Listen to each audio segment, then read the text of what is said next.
What is going on, everybody? It is the Father-Son Fantasy Football Podcast. We're recording this intro after the fact we recorded. We tried doing it last night. Unfortunately, I had some audio problems with the intro, not the full episode. So my dad's not in this intro or outro today. But we were able to get Joe Pisapia on the show. Big shout out to Ahmad. I can't thank you enough for tweeting at him and him actually agreeing to come on our show. A great guy. A lot of fun with this one, and once again, can't thank him enough. I'll have his Twitter link in the description below. I'll have the Amazon link to the Black Book that he writes, the world infamous Black Book that Joe Pisapia does great work on. He's a great guy. You've seen him probably all over the place. He has the Black Book podcast. He also does on by himself and with a couple of his co-hosts, and definitely worth listening. You can never listen to too many podcasts.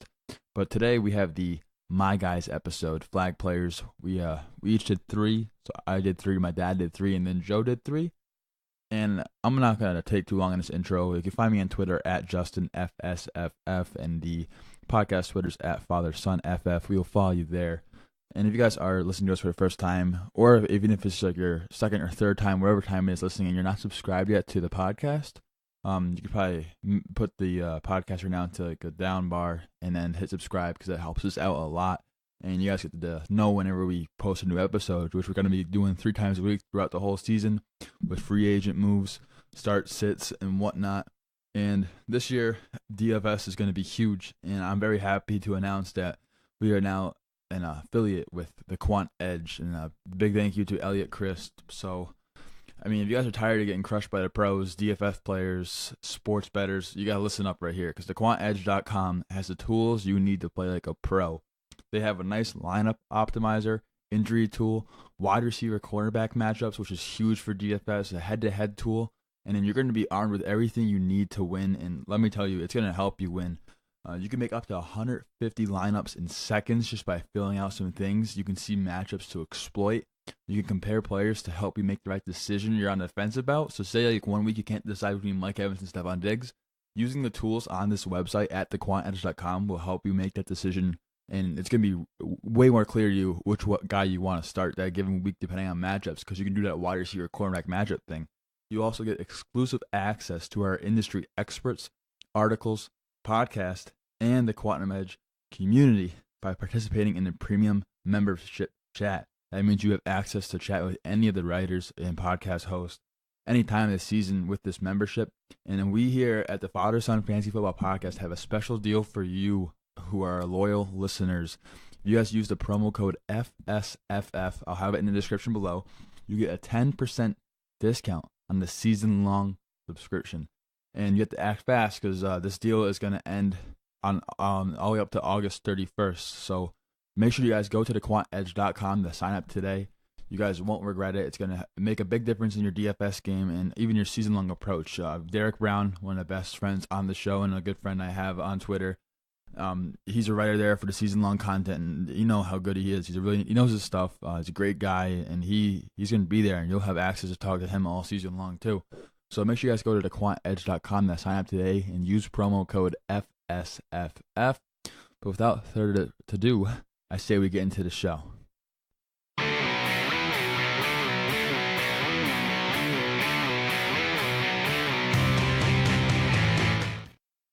All right, and today we have probably one of the most specialist guests we could possibly get on, and it is Joe Pisapia, the author of the Fantasy Black Book. And I don't even know how we got him on the show, but what's going on, Joe? I'll tell you what, I've been called special many times for different reasons. I can tell you that much, but I'm happy to be here, man. I think what happened, I'm trying to think of it myself. I'm not even sure how it happened too, but I'm always happy to pop on podcasts and stuff, because I remember over a decade ago when me and my buddy Dan Strafford were sitting in a 2-bedroom apartment, that he had in Westfield, and we were trying to record podcasts, and it was before Sirius Fantasy Radio even started, and we were trying to get on there, and then we ended up getting on there years later. So look, this is great. I'm excited. I think it's a cool show you and your dad doing, and I'm happy to be here, man. Thanks for having me. Awesome. We appreciate you taking time out of your busy schedule to be on our show. Well, you know what? This is right where it's like peaking, man. Let me tell you, it's crazy. You get that little low in early August, and then once you hit mid-August all the way through December, it's just bananas, man. It's just crazy. But it's fun. It's the best time of year. I'm super excited for football, and I think this is the 4th show of the day, so Wow. I'm excited. Let's do this, baby. All right, let's do it. Yeah. I agree with that best time of the year thing. It's awesome. So do I. Football, I can't believe it's less than 2 weeks away. Week and a half, actually. That's crazy. Not even. Well, I mean, really, this next week of football is nonsense. Nobody's really playing anyway, right. so Yeah, I got a smile on my face just thinking about it. So today we have the infamous My Guys episode / flag players. These are guys that we want to go get in every draft possible, and guys we just love. And we have Joe on the show today, so to give you his expert analysis, we're gonna do 3 guys each, and I say we're gonna kick it off with my dad first. Wow, you're gonna let me go first. I think. All right. I'm going to kick it off with a quarterback. Oh, geez. age before beauty, Paul. I think that's what he's trying to tell you. That's okay. I like that too. So we're going to kick it off with Philip Rivers is one of my guys I'm targeting. Rivers doesn't get the respect he deserves, I don't think. 2017 was another year of great numbers for him. Here's the stats real quick. He was number 4 in completions with 360. Number 2 in attempts, I believe it was 575. Number 2 in passing yards, 4,515. He's tied for 5th in passing touchdowns with 28. Tied for 1st in 300-yard games with a total of 6. I don't think that's a stat a lot of people know, but 6 300-yard games is pretty good. So he's everything you want in a fantasy QB. He's currently going QB 16. That's about the 11th round. For a QB of Rivers' consistency, opportunity, and value, it's unbelievable where he's going. So this year the Chargers have a better defense, but they're still going to give up points.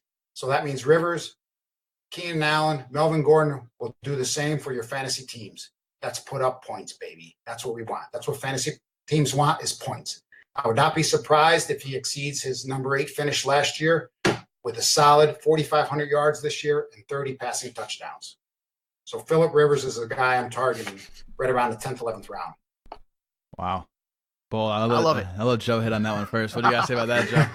I love it, man. Look, Philip Rivers is one of my favorite quarterbacks. So, I mean, you're right. He does not get enough respect. And in single quarterback leagues, when you can end up with a guy who could throw for 4,500 yards and 30 touchdowns, I mean, that's just a no-brainer. And this is why you don't reach for quarterback. And this is the biggest mistake people make in single quarterback leagues where people who are, just playing casual football leagues, they make this mistake.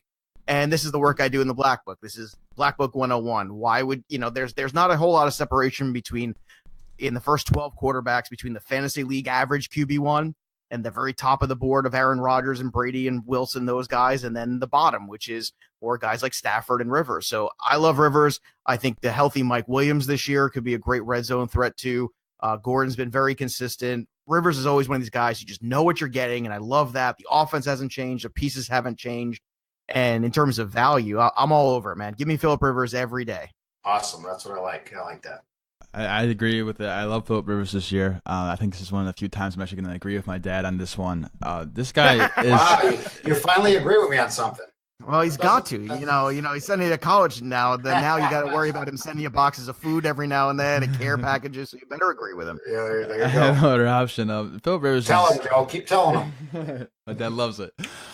He's very underrated. This guy, a lot of people don't know. He's actually right now among active quarterbacks. He has the 3rd most touchdown passes behind Tom Brady and Drew Brees, and he gets it done every year. He averages a top 12 finish, and he's going past the top 12 in most drafts. And you can wait on quarterback, like Joe and my dad said, and get this guy as your starter in single quarterback leagues in like the 12th round, 13th round. After most of your home league mates probably already take 1 or even 2 quarterbacks, it's a possibility. And you can keep getting those guys to put in your flex spot while they keep drafting quarterbacks, and you could get stuck with a top 12 guy after the top 12 quarterbacks go off the board. So I'm right on with you, Dad. All right. I like the agreement that you're giving me. All right. You want to go next, Joe? Or you want me to go? No, you go. I'm the guest. I want to hear you guys first. I listen to me all day long. All right. So my first guy is a guy that I originally had ranked outside the top 10 running backs, and I have recently moved him into the top 7, and that is going to be Dalvin Cook. My love for him has grown. He's currently going as running back 11 in drafts. I think his draft stock keeps lowering down a little bit because of the recent news about Latavius Murray possibly splitting carries. So we'll get into that in a second. The first thing in fantasy football I think a lot of guys overthink is you want to get players on good offenses. And this year, the Vikings are going to be a very prolific offense. Dalvin Cook last year, it was a small sample size. He was the 8th ranked running back in fantasy through 3 games last year. The Vikings ran the 2nd most run plays. It was 501 in the NFL last year. Yes, they're going to pass more Kirk Cousins because he's a little better than Case Keenum. And according to Derek Brown, one of our guests on our show before, he said even if the Vikings... D-Bro, I love D-Bro. We love D-Bro. D-Bro is a great friend of mine. D-Bro's good people, man. Very good. Yes. I love D-Bro. Shout out D-Bro. Even if the Vikings were to drop the 10th... I call him Honey Whiskey. That's my name. Honey Whiskey. He loves his Honey Whiskey. That's his stripper name, yeah. He said even if the Vikings were to drop the 10th in the NFL in rushing attempts, they would still leave 415 rushing attempts for up to grabs. And after Cousins rushes the ball more than people think, the 36 rushing attempts he has averaged over the last past 3 seasons, there's still going to be 415. Pat Schumer is now in the Giants, and as Giants fans, I couldn't be more excited for that because I love how he utilizes the running back and his offensive mind. But they brought in John DeFilippo, who last year was the quarterbacks coach for the Eagles. But the last time when he was seen as offensive coordinator was in 2015 with the Browns, and the starting running back accounted for 60% of the rushing attempts, which is actually the same amount as Todd Gurley had for the Rams last year. A lot of people don't know that. And if you get back to those 415 rushing attempts, and if the Vikings were to lean more towards the pass this season, it would give Dalvin Cook 247 carries, which if you base off of 2017's number, it would have been the 9th most rushing attempts in the NFL. The pass catching, I guess, concerns some people may have about Dalvin Cook weeks 1 to 3. He out-targeted the pass catching back in McKinnon 13 to 10. The Filippo's running backs in 2015 had 109 targets. Murray doesn't scare me. Just splits in backfields all the time in fantasy. There's only a couple, I think, backfields like Le'Veon Bell and Zeke or David Johnson who don't really split carries. So as the 11th running back off the board in this offense that has, I think, one of the best defenses in the NFL, giving them positive game script, they're going to run down the clock with him, and more volume for Dalvin Cook equals more points. And one last thing I want to add is he has the 4th easiest schedule for running backs for weeks 1 to 5 and the 8th easiest from 6 to 10. I think after the first couple of weeks, it's probably subject to change due to we don't know how these defenses are going to perform this year. But easy schedule plus a good offense and a good defense does help. They just upgraded their offensive line by getting Brett Jones as center. So hopefully they're in the top 25 now in offensive line. But the volume's there. And through 3 weeks of last season, he was 2nd in carries behind Todd Gurley. I think Dalvin Cook can be top 5 this year. And that's my bold prediction right there. Wow. I don't disagree with it. I was president last year of the Dalvin Cook fan club. I owned Dalvin Cook shares pretty much everywhere last year for a lot of the reasons you're talking about. A good offense, a good situation for him, and the injury was just terrible. Now, luckily, I also owned a lot of shares of Todd Gurley last year, so I was able to overcome it. But, Dalvin Cook's got a great spot. I'm telling you right now, I don't think anybody should read too much into the whole Latavius Murray thing, okay? Murray is a temporary guy there, and in terms of commitment and money, it's Dalvin Cook. They just want to make sure that they're easing him into things. So the best thing is if you miss on Dalvin Cook somehow in a league, in a draft, I would say wait till week 1 or 2 and then pounce with a trade offer because there might be a little bit of timeshare in the first month of the season just to get him back up to speed and just to pace him a little bit coming off the injury. But once we turn the page into October, it's going to be all Dalvin Cook, and he is a very special talent. So you are a smart man, Justin. I am with you already. I'm going to add one more thing before my dad gets into it. The Vikings last year were 4th in red zone attempts per game. This is also from Derek. He loves Dalvin Cook just like I do, so I'm taking the stats from him. I'll have him do the research, and I'll just take it and use it. Red zone play division, they had 76 red zone rushing attempts and 60 red zone passing targets. So even with Murray involved, I'm not worried about it. Dalvin Cook should be going in the first round, and he's had a year basically off from that recovery, which is better than getting injured later in the season. So all in on Dalvin Cook. Dad, what do you got to say about Dalvin Cook? Yeah, Justin, I lost Dalvin Cook last year and OBJ. Dalvin Cook was off to a great start till he got hurt. So, look, they haven't really used him in a preseason yet. He carried twice for, I think, 1 yard, but I think they're saving him. His rehab has been setback-free. It's possible that the Vikings are easing him back in early on this year, like you said. That's going to be easier to do with – that'll be easier to do with Murray looking good this month. Murray's carried 20 times for 7 and 9 yards. And a score, I believe, and I think he played in all 3 preseason games. And he added another 32 yards and 3 catches. But Murray could be the thorn in Cook's side, maybe near the goal line, but that's about it. I mean, he's really going to be their number 2. I think he's only going to have fantasy irrelevant if Cook were to miss time. So I like Dalvin. I'm not all in on Dalvin Cook, but I like him this year too. I really loved him last year till he got hurt. Hey, yeah. but you can't go backwards. I think we're all in agreement. That's right. You got to live in the now. Yes, you do. That's what you got to do. I mean, look, the injury behind, when you look at the ACL and the people who've come back from it recently, I mean, most of these running backs have come back very strong. Even, a guy like Peterson, I mean, talking career year type thing. So if anything, all you've got here is another shot at Dalvin Cook at about the same ADP you had him last year, roughly, a little bit more expensive, not much. And I think that's fantastic. Yeah. So, Joe, I'm interested to hear your first my guy for this season. Well, I went with the my guys, guys who keep showing up on my. This is how I interpreted it anyway. Yeah. Guys who keep showing up on my roster because people are undervaluing them or they have short-term memory loss, I think. So, the first guy is Pierre Garcon, and I actually went with 3 wide receivers. So that's my thing. There's just because value for me. I'm always a guy who takes running backs early. I want to make sure I get those volume touch guys early on. I want to back them up. I want to make sure I leave the 3rd round with at least 2 running backs. And that way I'm solidifying the floor of points I'm getting every single week. But for me, I look at Pierre Garcon, and last year everybody liked him as a PPR guy. And meanwhile, they had no quarterback. So I look at last year's situation, and now everybody's in love with Jimmy Garoppolo. And granted, I like Jimmy Garoppolo. As an Italian, I have to. It's part of the thing. We're all like, these paisans, we got to support each other. But at the same time, everybody, keeps talking about Marquise Goodwin. And yeah, Goodwin had some great moments last year, but he was the only guy there. Garcon is a far better route runner, far better receiver. So I think once Garcon is in this lineup, I think you're probably on one team or the other. And for me, I like Garcon because for all the reasons I liked him last year, and now you're going into a spot where he's going to have an actual quarterback playing. To me, it's a no-brainer in terms of value and return on investment. He could be a guy who has wide receiver 1 type games here and there, and I think that's a huge value as a guy who's being drafted more like a 3. Yeah, Dad, you can go first on that. I like Pierre Garcon there too, especially with Garoppolo there. I do like Goodwin there also, but I mean, I've been a Pierre Garcon fan, I don't know, 2-3 years now. I think he's going to do good in that offense this year too. Garoppolo's going to throw the ball a lot. So you got George Kittle there, you're going to have Garcon there, and you're going to have Goodwin there. That it? That's it. All right. See, the thing with Goodwin is too, he runs that one route real well. I mean, he's real fast. He can burn by people. He got it. But in terms of quarterback development too, and I know everyone's excited about Garoppolo guys, but I mean, I look at last year and I see, the 2 best games he had against those big playoff teams, they could care less that they were facing the Niners when they lost those games.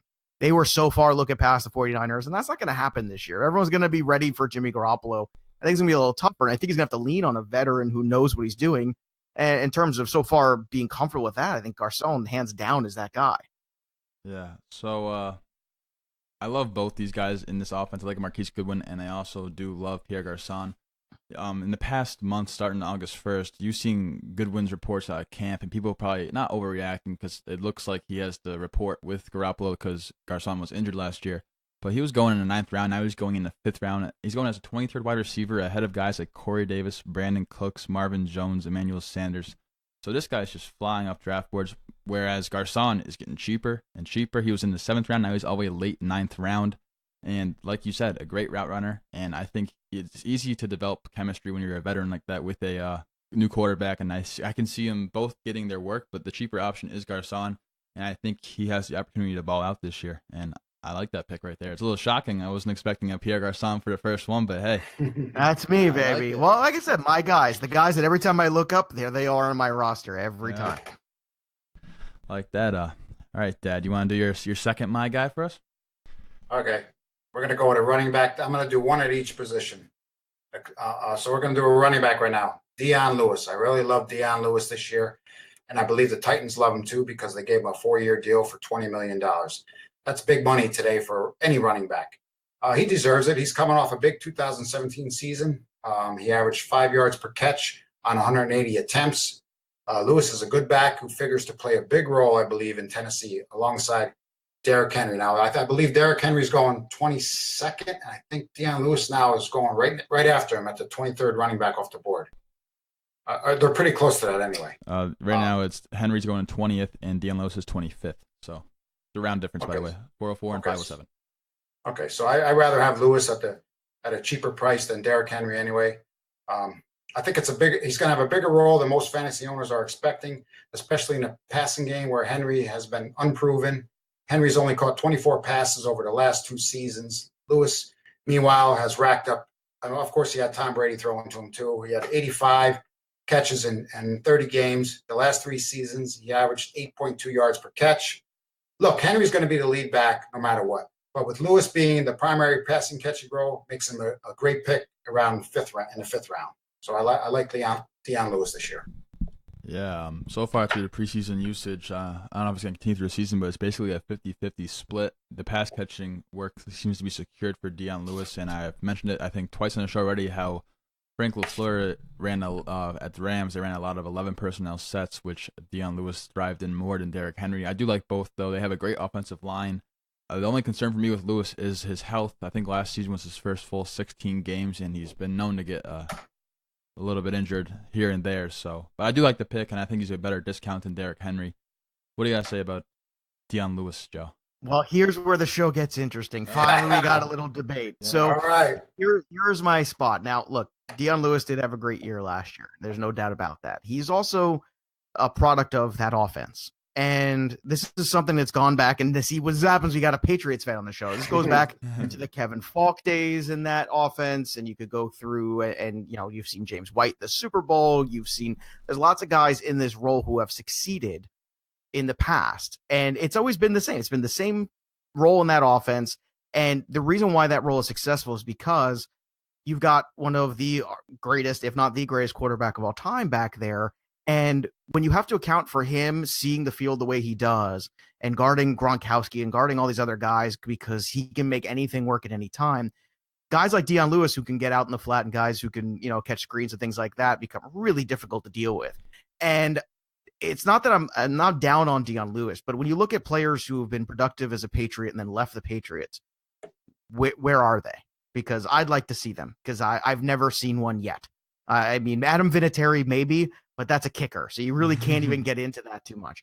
But I'm looking at Dion Lewis, and I think that, Derrick Henry's size, I think, eventually wins out. You mentioned the injury history. That's also a concern. I own 0 shares so far in any league of Dion Lewis for a lot of those reasons. And it's not because he doesn't have potential. It's not because in full PPR he can't be useful. It's because, to me, his success is more built on what his role was, being able to do that one thing he's really good at in an offense that runs like clockwork with a great quarterback. Whereas Marcus Mariota last year struggled mightily. He had some really good games in 2016. He had a great stretch there where he played like a QB1. He hasn't even had a full season where he played like that. And now you're bringing in LaFleur's offense, which is new. I just think it's asking a lot for him to come in and replicate the season he had last year. And I think it's going to be disappointing to a lot of people. Yeah, a report came out today that Mariota is just getting a hold of the offense, which I guess is better late than never, but well, you never know. These guys, sometimes they get a hold of the offense, and next thing you know, week 1, they look great. Sometimes things just click because a lot of times it's just a matter of, it's not so much that it's going to click week 1 or week 8. It's going to click at some point. You never know when, and you just hope that it's sooner than later, and it could very well be in September. Yeah, I just think Henry's going to be touchdown dependent. They're both but used. But you know what? Those 6 points are nice. 6 points. You go 6 and 60. That's a nice day right there. Yes, you are correct. I mean, if Henry did say 12 rushes for even 20 yards, but that's 2 touchdowns, that's a fantasy relevant week right there. You are correct, also. All right, so my guy. I'm gonna kick it off with the guy I've been actually coming around on. I liked him all off season, but this is the year I think that people are getting it wrong in a way. And I think my guy is it's Rob Gronkowski. So this guy is going to be the number 1 tight end in fantasy. It's not going to be, I don't think, that close. He's a per game basis beast. He'll probably outscore the next tight end by at least 6 points. And you've seen him going in the first round at the 110, then going at the 202 and then the 205. And this year he's going around the 210 spot. Recently people are starting to hop on the Rob Gronkowski train, but he's still going at 210 right now. And I don't get it because this is the year where he should be going in the first round. His volume isn't going to go drop anywhere. This is the year I think it goes up. He's only 29 years old. He's still in his prime. There's no target competition in this offense. And I mean, I got him at the 311 in one of my drafts, and I think it's insane. I think he's automatic in the third round, and I think if you're in the second round, the only guy I may take over him is AJ Green, but I'm taking Gronk probably. And this is a season, like I said, he should be going in the first round because the targets are going to always be there. The red zone threat, they do put him on the outside and do those fades to him. And Tom Brady does love some Gronk, so that's my guy. This is the year to get Gronk. Well, look, it's always nice to have Gronk.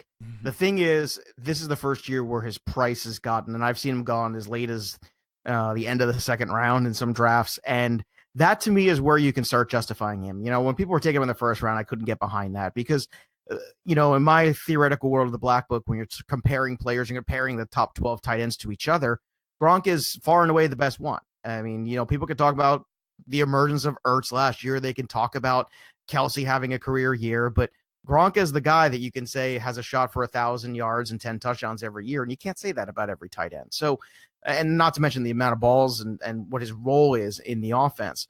The trouble is always the injuries, number one. And the fact that if you can't get him in the place you want to draft him, you have to realize only one team in your league is going to have Gronk. Everybody else is basically going to be struggling at tight end every week. So I would say if you can get him at a good cost, which is anywhere in that middle of the second, I think you can make a real argument for him there. I would do it, and especially in a standard league, I would do it where touchdowns matter so much because he's a touchdown machine. But if you miss on him, he's one of those guys I think it's okay because, you know, the weeks you face him, it's going to suck. But other than that, everybody else is basically just treading water anyway, and all you're looking for is a guy who gets a touchdown every week, and that makes you a tight end one every week. Yeah, and if say you have Gronk and you make it to the playoffs, your roster is probably going to change, which means you could have some more established wide receivers and running backs. So if you go in the first playoff matchup having better running backs and wide receivers than what you came out of the draft with, and then you have Gronk sitting there, that's going to be a tough matchup for whoever's going against you. Absolutely. What do you got to think about Gronk, Dad? Let's hear this one. It's not Jimmy Graham, but it's way better than Jimmy Graham. I'm not paying the price for Gronk. I mean, look, he's in an elite. It's a cheaper price than it's ever been. 210. I understand, but he's still an elite tight end. He's in a tier all by himself. The injuries scare me a little bit with him. There's nobody better in the game than him. Okay, he's Mr. Consistency, 1,000 yards every year. I'm just not paying the price for him. I got my eyes set on a few other tight ends rather than Gronk. When he's on the field, he remains elite. I mean, he finished, I think, number 2 in PPR behind Travis Kelce. At the end of last year, he thought about retirement. We're glad he's back because he's good for the game.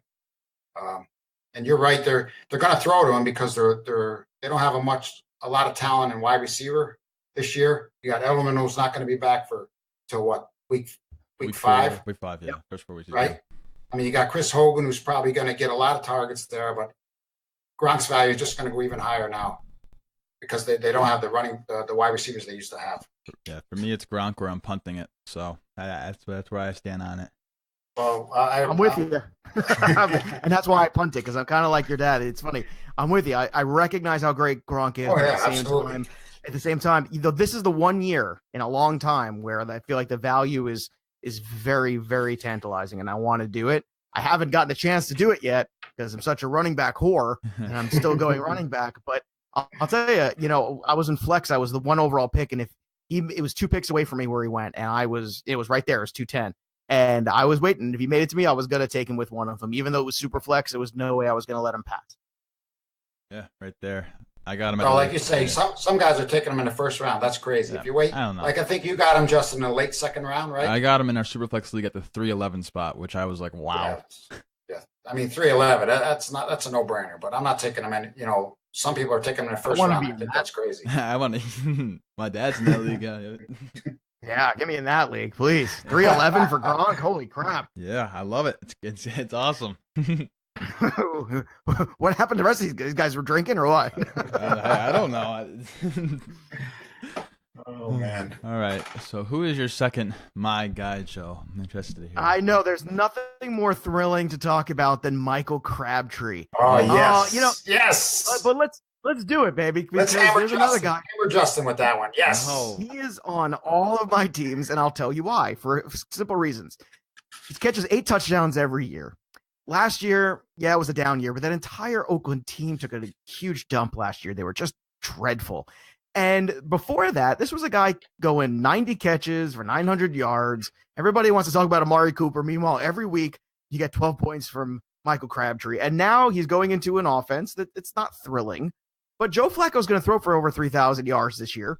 So somebody's going to catch the damn ball. They have no tight end. John Brown is more of a big play guy than a consistency guy. He's going to be a big cog in that offense. And to me, he's got a real shot at catching 85 balls, scoring 8 touchdowns again, and going for 900 yards. And again, you look at the ADP and some of the guys that go ahead of him, you can't say that about even all those guys. And this is someone who's the mark of consistency, someone who, to me, is coming off a down year where everybody was looking at him as being one of the more reliable, almost 1A type wide receivers you can count on every week. And now it's like everybody forgot. You know what? I'm not forgetting, and I got a lot of Michael Crabtree this year. Yes. I'm going to go next, Justin. Right, he's currently going as 30th wide receiver, 608. So go ahead, Dale. Let's hear it. Because you know what? My love for Michael Crabtree also. Look, John Brown has been the buzz in Ravens camp, right? But Baltimore signed Crabtree to be the top dog in a wide receiver core that's largely unproven. He's coming off a disappointing 58 catch. I think it was just over 600 yard season. He also missed 2 games. And Carr didn't have a great year either, okay? But Crabtree still had 8 touchdowns, his 3rd straight season with 8+ scores. He turns 31 in September. There's still gas left in the tank, and he's in line for a big load of targets, with Flacco's going to throw to somebody. They're going to throw to him.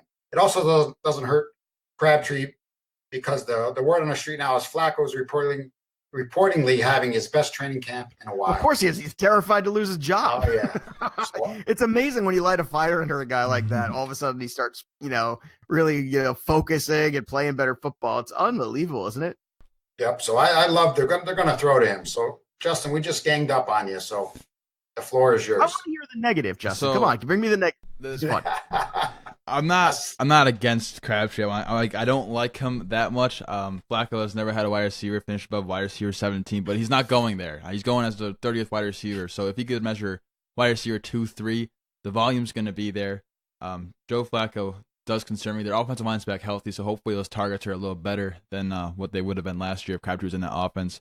John Brown doesn't really scare me off. And Willie Snead, I think John Brown's that burner guy you want to get in best ball leagues. But for redraft, I think Crabtree's the wide receiver you want to own. There is guys going after him I would rather have, though. Guys currently going after him that I would rather have is Jamison Crowder. Similar volume plays, but I do like Crowder a little bit more.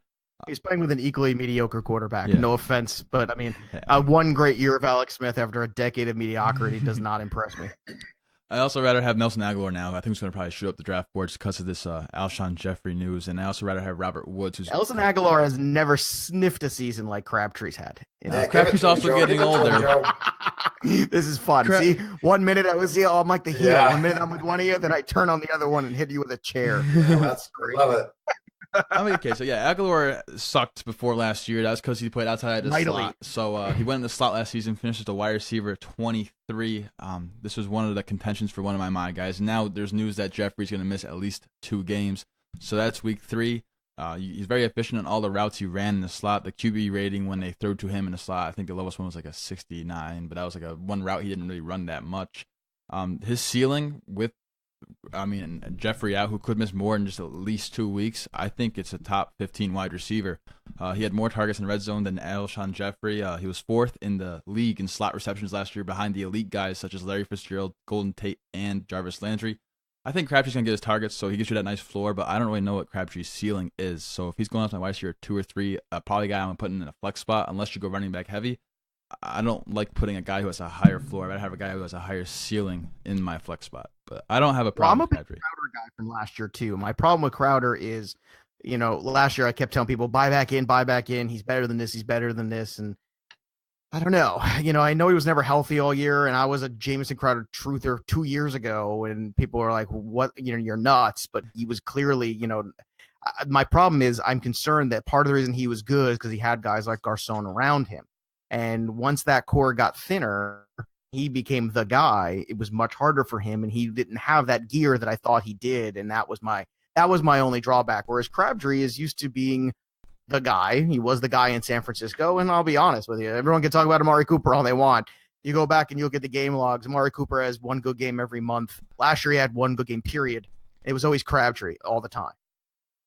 Was. I wrote an article about Amari Cooper. My first article ever. I said he's top 15 this year. I think he's top 12 now. I'll get into that later, another time maybe. But we're gonna have a whole show, you and me, about Amari Cooper. Nice. I'm down for it. You take that one good game away, I think he had 400 yards last year. Yeah, I forget about last season. I can forget about it. I'm not worried And about he drops the ball a lot. it. Hey, Well, so the does thing is, Crabtree. before that, he had 2 years of dropping the ball a lot and not showing up, in games. Best ball, that's fine. You want Amari Cooper in best ball, that's fine. It's week to week, I'm always concerned. He's only 24. The Raiders had a top 10 offensive line apparently last year. They underperformed. They went out and improved it. Derek Carr. Youth and skill is no match for old age and treachery. Unless it's Joe Flacco. I mean, I don't like Flacco. Less competition for targets. We'll get over that. I don't mind a Crabtree pick. I think at wide receiver 30 is a great value. I better go for some other guys, though. And I don't plan on owning Crabtree on any of my teams this year. Agree to disagree on this one. I got him on one of mine, so I'll take him. Exactly. There you go. All right, Dad. Who's your third and final flag player? Okay.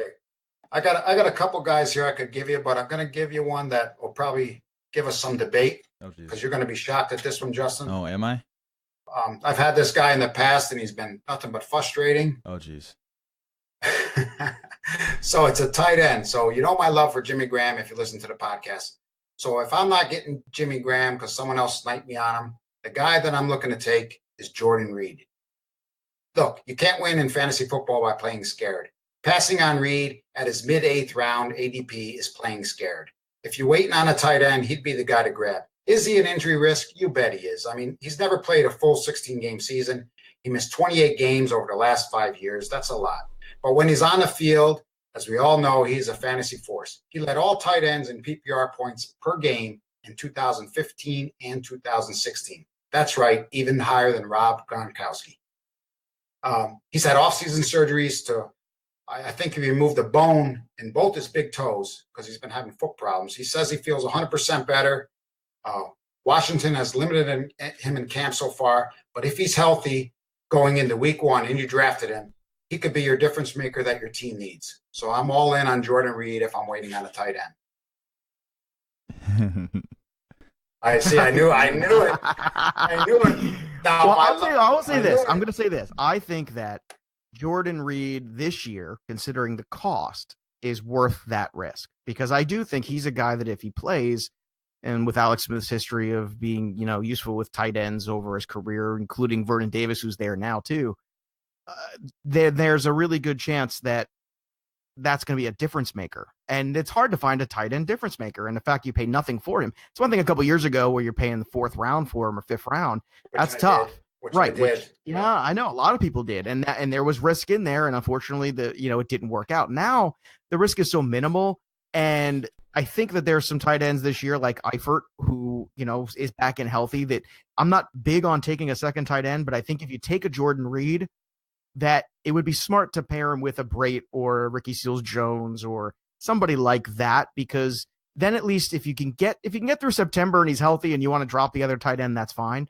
But it's good to have somebody on that roster that can actually fill in and catch a touchdown or be useful. And look, in terms of boom or bust, I think it's great. I can understand why you want to take the shot this year on him. My guy's Jimmy Graham, but like I said, if I can't get him, Jordan Reed's the guy I'm getting. And we had 2 leagues so far, and I got Jimmy Graham in one, and I got Jordan Reed in the other. All right, so let's hear the Jordan Reed take from Justin. What do you got? So I have Jordan Reed as my number 6 tight end. I don't hate the guy. I like him more than Jimmy Graham. Really? 6, that's pretty high. I am in on. He's like one of my other strategies. It's either Gronk, I punt it, or I take Reed in the 8th and get Vernon Davis later. I thought I would take some heat. No, the heat I'm gonna give you is the fact you said, "Oh, you can't draft scared." Where you're the guy who criticizes me for drafting all these injured players, such as Dalvin Cook and that dude. And the guy who is injury prone is Jordan Reed, but I'm buying him this year. Smith has thrown to his number 1 tight end at least 21% of the time over the past 3 years, and if we include all tight ends, Smith targets the position on about 28% of his pass attempts. I think the only other guys who can get over 100 targets in this offense is Jamison Crowder, and I think these 2 guys can help the Washington offense do good this year. They're an underrated offense. They had their whole entire offensive line back healthy, considering they had that one game where they put in a defensive lineman at the offensive lineman position, so that's not good. And I'm in on Reed this year. I have him higher than Jimmy Graham because Jimmy Graham is not good, and that's where I'm going to stand on that. I don't know if Joe knows, but the running joke on this show is my dad's love for Jimmy Graham. He's serious about it, but I just laugh at him every single time. I was getting the feeling there. Yeah, he's got him as a number 4 tight end. I think it's absurd. Well, look, when you look at the touchdowns and the ability to catch touchdowns over his career, the problem, another guy who's been hurt a ton, and it's not just time missed, but also hurt and playing. And, you give a guy a lot of credit for playing hurt, but at the same time, in your fantasy league, it's frustrating because he's not 100%, and sometimes the game log suffers. I mean, he'll be good where he is, and certainly as tight end 4, if you want to, rank him there, that's a perfectly decent, a justifiable spot based on touchdowns and volume. But, we'll see how Aaron Rodgers does with the tight end too. We haven't seen a lot of that with Aaron Rodgers, so it'll be fascinating to watch. Yeah, right. I love it because Jordy Nelson's gone. Jordy Nelson's gone. Someone's got to get them red zone targets.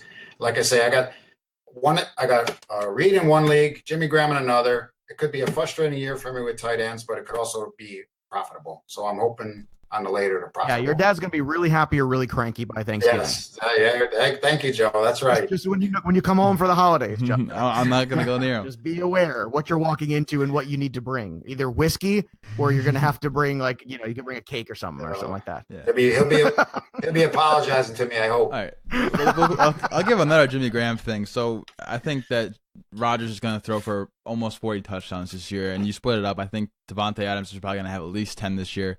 I think Jimmy Graham can get those 10 touchdowns, but he always gets those random guys such as James Jones in 2012 who had 14 touchdowns, and that can be Allison or one of these rookies they drafted. So I don't know. Spread the ball around. I think that Adams is going to cut into Jimmy Graham, but I'll let that go. Wait, you made a bet with me a while ago. I told you that Jimmy Graham will have 10 or more touchdowns. You said no. Yeah. Now you're saying he's going to have 10? Well, it's 10 or less. I'll give him 10 if you want me to give him 10. I'll give him 8 if you want. I don't care. So you like Jimmy Graham. You've been in the closet on him. Where is Jimmy Graham ranked for me? Jimmy Graham is ranked at the tight end 9. Nah, I don't like him. Okay, but you did just say he's going to have 10 touchdowns. Possibly. Yeah, I said let's give him 10. All right. No, he's going to have more than 10. All right. All right, move on. I'll stay in the call and debate this to you after the show for however long you want. But my last and final, my guy, I was going back and forth between two guys, but it has to be, I think, my favorite player to own this year. Oh, boy. You know who it is that I think. It's a wide receiver. It is Chris Hogan. Another guy in the Patriots, but it is Chris Hogan's season with the SZN. This guy, I love him. Decker's gone. Britt just got cut. There's no competition other than Gronk. 114 targets from Cooks is gone. You see him moving all around to the outside, to the slot in preseason. He's a red zone beast. I think he could be a top 12 wide receiver this year. He's going in the 4th round. His draft price has increased a lot because people are starting to realize that Chris Hogan is actually good. He was going in the 5th round about a month ago. He's going at the 407 right now. And I love the guy. Over the first 8 games of last season, he was a top 10 fantasy wide receiver. He got hurt, and he came back healthy for the Super Bowl and posted 8 catches, 126 yards, and a touchdown. He scored in the preseason. There's no Amendola, no Edelman for their first 4 games, and Edelman's also still coming off a PED suspension and a torn ACL, and he is 32, so I'm kind of curious to see how he comes back from that. I think Brady's still going to target him. And Brady has had 24 pass attempts in the preseason, and 7 went to Chris Hogan. That's a 29.2% target share. Small sample size, but once again, it's a good offense. You want players on good offense, and Chris Hogan, he's diverse. He ran 50% of his slot snaps from the slot last year. He can run deep routes. He's top 15, I think, this year, easily, and I think he outscores Mike Evans this year. Well, it was a big tease last year because he was really good to start the season. Yes. I mean, he was really good. And that was in that same void where Edelman wasn't there. So it's kind of starting exactly where he started last year. So if he got off to a hot start again, it would not surprise me. And you're right. You make a good point, too, with Cooks being gone out of that offense, too. And, Malcolm Mitchell's gone. Britt's gone. Decker's gone. I still wouldn't shock me if Des Bryant ends up there. It's not something I want to see necessarily, but I think it's still very, very possible. But Hogan, I think Brady's very comfortable with Hogan. You've seen him have some good moments in playoff games too, so Brady's very comfortable with him and he trusts him. And I think that's the big thing when Brady trusts a receiver when he doesn't, which is why you've seen guys who show up there who might have more talent. You've seen guys like Ocho Cinco over the years show up there. Certainly he's not bereft of talent, but the problem is they don't pick up the playbook or they don't understand what Brady needs them to do and they don't pick up the offense. But Hogan has. And he's just another one of these long line of castaways like Wes Welker and everybody else, these players that nobody wanted that turn into studs. And I think it's wise. I don't have any shares of Hogan. It's not from lack of trying. I just haven't gotten any. But I certainly understand. And that's one player that I don't have on any team that I would like to have. Yeah, we have so far we did 2 home leagues. I have him in both of them. I got him, I think, one in the 7th round and one in the 6th round. So I'm loving the discount on these Patriots guys. Apparently, I'm getting. So, hey. Yeah, I mean, Patriots. They lost the Super Bowl. I guess it's all downhill, right? All right, Dad. What's your Chris Hogan take? He missed 7 games last year with a shoulder injury, but when he played, he was flashy. He did good. Edelman's set to miss the first 4 games on a suspension, so that just boosts the volume for Hogan, I think, especially with all them guys you mentioned that are gone. Somebody's got to catch the ball there besides Gronk. He's playing alongside one of the game's top QBs and Tom Brady. He's going to get the volume. What did I want to say? I think what you want to say is that you love the Patriot offense. Even as a Giant fan, you just can't get enough Patriots. Well, you can't because they get Brady gets the job done. Look, inside the 10-yard line, I think Hogan's caught 8 of his 59 targets for touchdowns. That's only 2 fewer than Gronk, I believe. So he's going to get the volume this year with all them guys gone. So we like him this year also.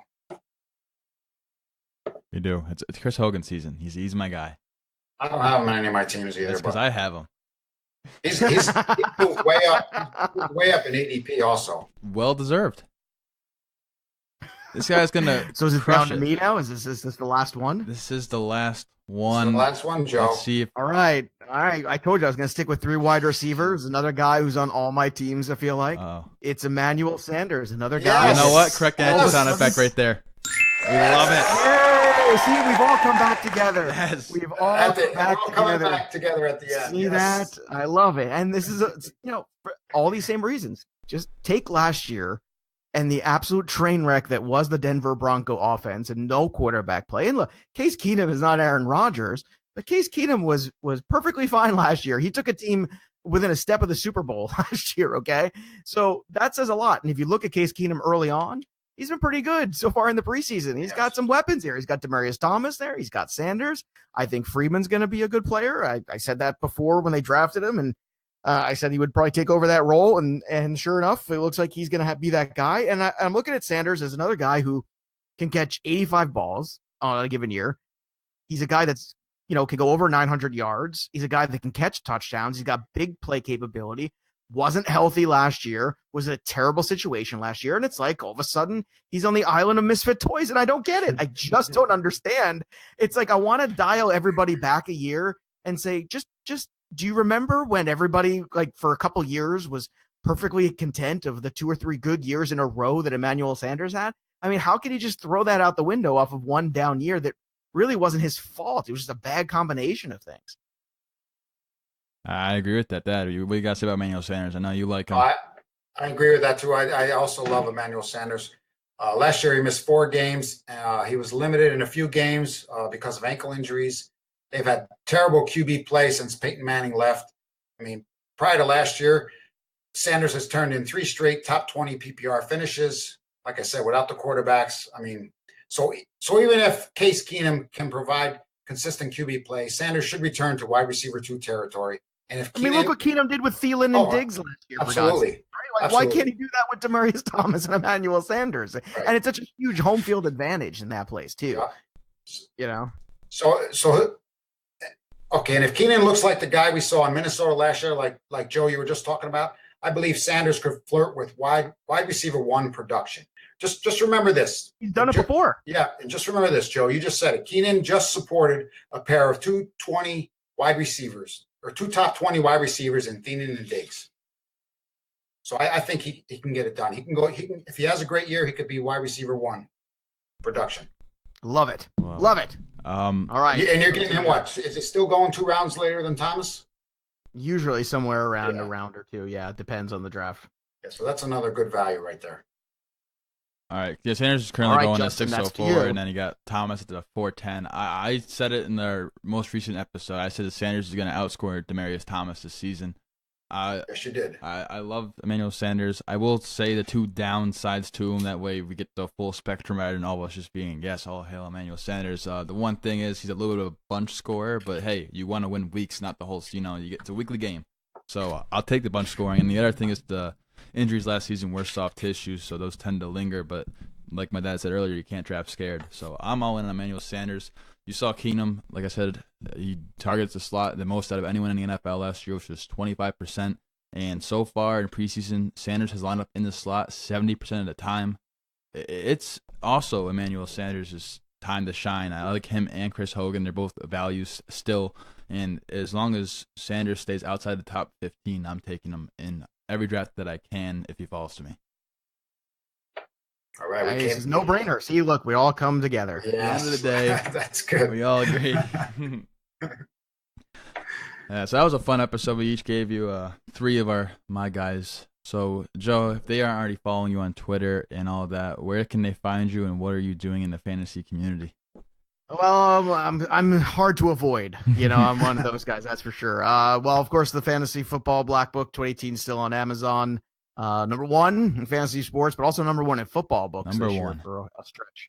Oh, yeah, that's awesome. That's awesome. Ahead of Nick Foles and Tom Brady's book for about a week and a half or so. So take that, Cinderella. All right, yeah. Yeah, how you like that, Nick Foles? But you can also catch me on the Fantasy Black Book podcast. Everywhere you can listen to podcasts, it's on there. It's me, it's Welsh and Bogman.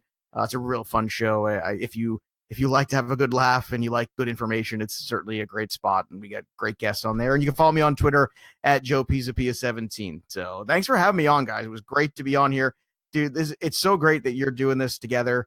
Because I think, I love my dad. My dad and I are super close, but he's not a huge sports guy. And, the fact that you guys get to do this together is terrific. And this is something you're going to remember forever. And I think it's awesome. You two are doing this just for you. Do it for you. And if other people like it too, and I think they will, that's great too. But keep doing the show that you guys want to hear. And I think that's the secret. And you guys are on the right track. I'm really happy to be here. And anytime you want me back, just let me know. Awesome. Thank you so much for that.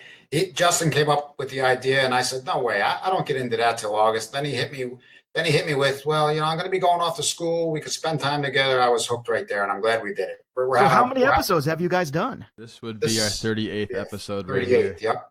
Look at this. Look at this. I think it's a great idea. First of all, because it is different. You've got somebody who's, you got the elder statesman, experienced football guy, and then you've got, the young buck up and comer. And I think it's great. I think, it's something different and new, and God knows we need that. And I'm all about it, man. Anything I could do to help, just let me know. Awesome. Thank you so much. Thanks. It means a lot. You. Yeah, guys. So once again, big thank you to Joe Pisapia for coming on the show. I'll have all this stuff linked in the description below. I hope you guys enjoyed that My Guys episode. We have another My Guys episode coming out soon before the season starts with another guest, Eric Moody from RotoViz and Gridiron Experts. So that's going to be really fun to do. You guys get to hear 3 more of my dad's My Guys and 3 more of my Guys, plus another expert in this industry's My Guys. So make sure you guys stay tuned to that. And once again, subscribe if you haven't already. Big thank you again. I can't thank him enough, Joe Pisapia. But we hope you guys enjoyed it. If you guys haven't rated the podcast 5 stars, you guys don't have to write a review, but if you do decide to write a review, we will shout you out on the podcast next episode following that review. Subscribe if you're new, and follow me on Twitter at JustinFSFF, and the podcast Twitter's at FatherSonFF for all these updates when we go live.